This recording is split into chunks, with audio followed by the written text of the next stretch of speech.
जय हिंद दोस्तों, स्वागत है आप सभी का आपके अपने यूट्यूब चैनल करेक्ट एग्जाम में। दोस्तों आज हम पढ़ने वाले हैं जीव विज्ञान के महत्वपूर्ण प्रश्न। दोस्तों मैंने इस वीडियो में जीव विज्ञान के टॉप 30 क्वेश्चन लिए हैं और जितने भी क्वेश्चन हैं ये सभी क्वेश्चन सिलेक्टेड इंपॉर्टेंट हैं और दोस्तों एनसीईआरटी पैटर्न पर आधारित हैं। तो दोस्तों आप लोग से निवेदन है वीडियो को बिना स्किप किए शुरू से अंत तक जरूर देखिएगा और वीडियो अच्छा लगे तो प्लीज़ चैनल को सब्सक्राइब करना मत भूलिएगा। चलिए दोस्तों प्रश्न की शुरुआत करते हैं और आज का हमारा पहला प्रश्न है, जीव विकास को सर्वप्रथम किसने परिभाषित किया था? तो दोस्तों इसका राइट आंसर जाएगा जीन बैप्टिस्ट लैमार्क ने। किसने? जीन बैप्टिस्ट लैमार्क ने दोस्तों जीव विकास शब्द को सर्वप्रथम परिभाषित किया था।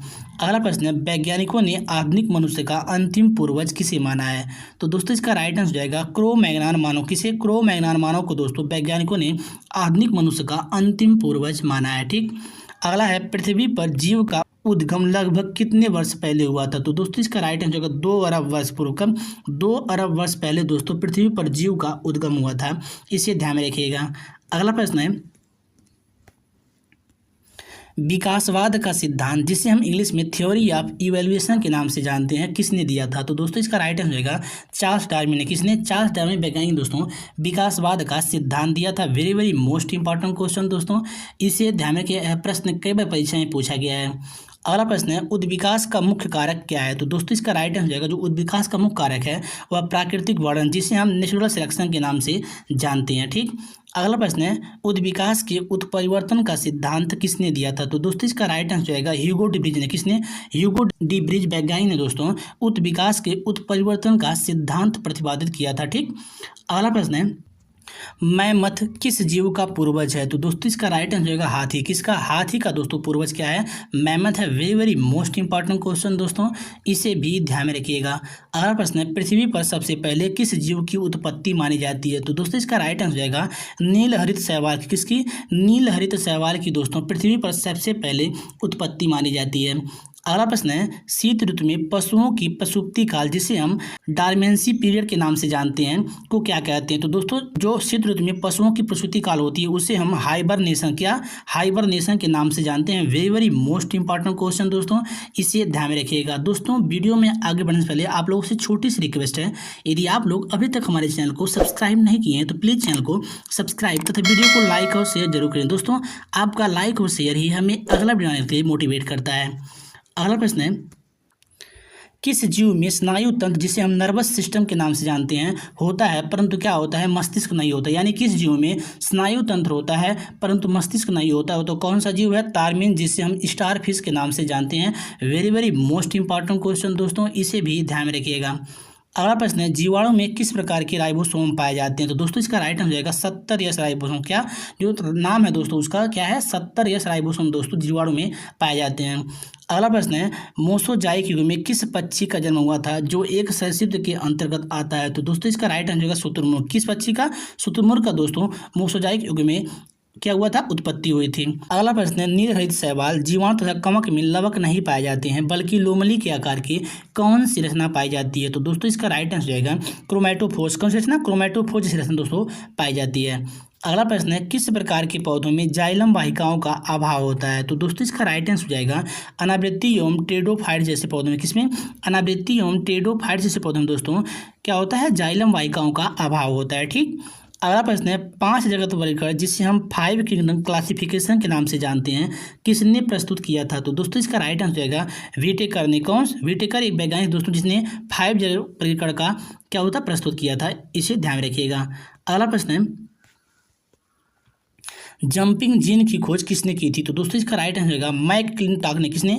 मैकक्लिंटॉक ने दोस्तों जंपिंग जीन की खोज की थी। Very very most important question दोस्तों, इसे ध्यान में रखिए, प्रश्न एग्जाम में पूछे जाने की संभावना है। अगला प्रश्न है, कौन से क्षार डीएनए तथा आरएनए दोनों में पाए जाते हैं? तो दोस्तों इसका राइट आंसर होगा एडेनिन, ग्वानिन और साइटोसिन। दोस्तों ये तीनों जो होते हैं डीएनए और आरएनए में पाए जाते हैं। दोस्तों यहाँ से एक प्रश्न और बनता है कि डीएनए का फुल फॉर्म क्या होता है? तो दोस्तों जो डीएनए का फुल फॉर्म होता है वह डीऑक्सीराइबोस न्यूक्लिक अम्ल होता है। यदि हम बात करते हैं आरएनए की फुल फॉर्म की तो दोस्तों जो आरएनए का फुल फॉर्म होता है वह राइबोस न्यूक्लिक अम्ल होता है।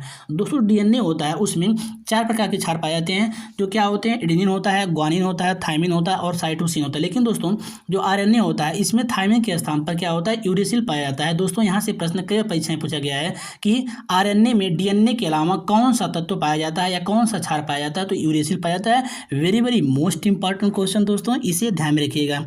अगला प्रश्न है, प्रकाश संश्लेषण की प्रकाशिक एवं अप्रकाशिक अपक्रिया क्लोरोप्लास्ट में कहाँ संपन्न होती है, तो दोस्तों इसका राइट आंसर जाएगा ग्रेना एवं स्ट्रोमा में। किसमें, ग्रेना एवं स्ट्रोमा में दोस्तों प्रकाश संश्लेषण की प्रकाशिक एवं अप्रकाशिक अपक्रिया क्या होती है, संपन्न होती है। अगला प्रश्न है, मोलस्का संघ के कुछ जंतुओं में नीले या हरे रंग का रक्त किसके कारण होता है, तो दोस्तों इसका राइट आंसर जाएगा हीमोयासिन के कारण। किसके कारण, हीमोयासिन के कारण दोस्तों मोलस्का के संघ के कुछ जंतुओं में नीले या हरे रंग का रक्त पाया जाता है। अगला प्रश्न है, कवकों और उच्चतर पादपों की जड़ों में मध्य कौन सा कार्यात्मक सहचर्य पाया जाता है, तो दोस्तों इसका राइट आंसर होगा कवक मूल, जिसे हम कहते हैं माइक्रोहिजा कहते हैं। क्या कहते हैं, माइक्रोहिजा कहते हैं। कवक मूल को दोस्तों हम अंग्रेजी में माइक्रोहिजा के नाम से जानते हैं। दोस्तों यह कवकों और उच्चतर पादपों की जड़ों के मध्य क्या होता है, पाया जाता है। अगला प्रश्न है, ईस्ट और मशरूम किस प्रकार के जीव के अंतर्गत आते हैं, तो दोस्तों जो ईस्ट और मशरूम होता है वह फफूंद के अंतर्गत आता है। किसके अंतर्गत, फफूंद के अंतर्गत आता है। ठीक। अगला प्रश्न है, कपास में मुख्यतः कौन सा घटक पाया जाता है, तो दोस्तों इसका राइट आंसर होगा सेलुलोज। क्या, सेलुलोज दोस्तों कपास में पाया जाता है। अगला प्रश्न है, कवक और शैवाल का सहजीवी क्या कहलाता है, तो दोस्तों इसका राइट आंसर होगा lichen. Very very most important question दोस्तों, यह प्रश्न कई बार परीक्षा में पूछा गया है कि कवक और शैवाल का मिश्रण या फिर सहजीवी क्या कहलाता है, तो लाइकेन कहलाता है। इसे ध्यान में रखिएगा। अगला प्रश्न है, जीवन चक्र की दृष्टि से पौधों का सबसे महत्वपूर्ण अंग कौन सा होता है, तो दोस्तों इसका राइट आंसर है पुष्प। क्या, पुष्प दोस्तों जीवन चक्र की दृष्टि से क्या होता है, पौधों का सबसे महत्वपूर्ण अंग होता है। ठीक। अगला प्रश्न है, अधिकांश कीट किसके द्वारा शोषण करते हैं, तो दोस्तों इसका राइट आंसर आएगा वातक तंत्र द्वारा, जिसे दोस्तों हम इंग्लिश में ट्रैकिया के नाम से जानते हैं। दोस्तों अधिकांश कीट इसी के द्वारा करते हैं, शोषण करते हैं। Very very most important question दोस्तों, इसे ध्यान रखिएगा। अगला प्रश्न है, क्लोरोफिल के निर्माण में कौन सा तत्व महत्वपूर्ण होता है, तो दोस्तों इसका राइट आंसर होगा मैग्नीशियम। कौन सा तत्व, मैग्नीशियम तत्व दोस्तों क्लोरोफिल के निर्माण में क्या होता है, महत्वपूर्ण होता है। ठीक। अगला प्रश्न है, कुनैन जो आवृतबीजी पादप का उदाहरण होता है किस वृक्ष की छाल से प्राप्त होता है, तो दोस्तों जो कुनैन होता है वह सिनकोना वृक्ष से, किस वृक्ष से, सिनकोना नामक वृक्ष से दोस्तों प्राप्त होता है। Very very most important question दोस्तों, इसे भी ध्यान में रखिएगा।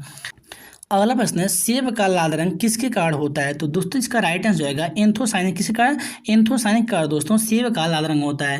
यदि एग्जामिनर पूछ लेता है दोस्तों कि टमाटर का लाल रंग किसके कारण होता है, तो दोस्तों जो टमाटर का लाल रंग होता है वह लाइकोपिन, किसके कारण, लाइकोपिन के कारण होता है। Very very most important question दोस्तों, इन दोनों प्रश्नों को ध्यान में रखिएगा। अगला प्रश्न दोस्तों, और आज का हमारा लास्ट प्रश्न है, शहतूत के फल का वैज्ञानिक नाम क्या है, तो दोस्तों इसका राइट आंसर होगा सोरोसिस। क्या, sorosis. Very very most important question दोस्तों, इसे ध्यान रखिए। दोस्तों आज का हमारा वीडियो आप लोगों को कैसा लगा कमेंट करके जरूर बताइएगा, और वीडियो अच्छा लगा हो तो प्लीज़ चैनल को सब्सक्राइब करना मत भूलिएगा। मिलते हैं किसी अन्य वीडियो में, तब तक के लिए धन्यवाद।